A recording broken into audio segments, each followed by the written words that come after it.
Investigators today will be at the scene of a deadly plane crash in Monroe. This happened just after 4 o'clock yesterday afternoon. All 3 people on board, including the pilot, were killed when that small single-engine plane smashed nose first into a city park. This was right next to the Monroe Custer Airport.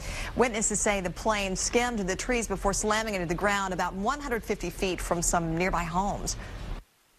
I thought it a little bit low to the ground, but I didn't see any problem with it. And a few minutes later, I heard a big backfire, and the engine stopped, and heard the explosion, and ran back here to my garden area and saw a lot of fire and smoke. Action News has learned that the plane was being piloted by Rick Howell, who is the president of the Toledo-based company Conforming Matrix. The 2 passengers have been identified as Nathan Breyer and Jeremy Tate. Both were from the Toledo area and were employees of Conforming Matrix. Here's a closer look at the flight's path yesterday. It took off from Toledo Suburban Airport in Lambertville around 8 yesterday morning. The plane then flew to Bedford County, Pennsylvania before the tragic accident near Monroe's Custer Airport. Of course, Action News and WXYZ.com continue to stay on top of the latest developments. We'll be sure to bring you any new information related to the deadly crash as soon as it comes into the newsroom. In other news this morning, tough new rules kick in today targeting teenage drivers. As Action News reporter Kim Craig reports, parents should remember to look at the clock before handing over their keys.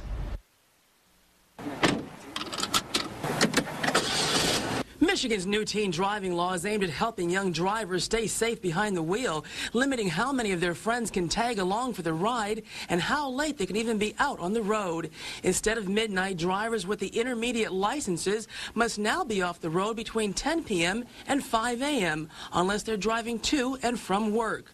And when it comes to passengers, under the new restrictions to the graduated driver's license program, teenagers cannot have more than 1 passenger who is not a relative unless they are accompanied by a parent or guardian or driving to and from school events.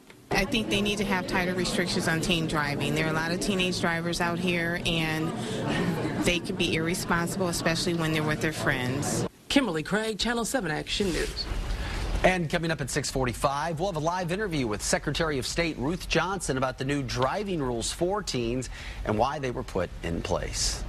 Former Michigan Fab 5 basketball player Jalen Rose is facing drunk driving charges. This is his mugshot courtesy of TMZ. He was arrested March 11th in West Bloomfield. He was reportedly in town for the opening of the Jalen Rose Leadership Academy.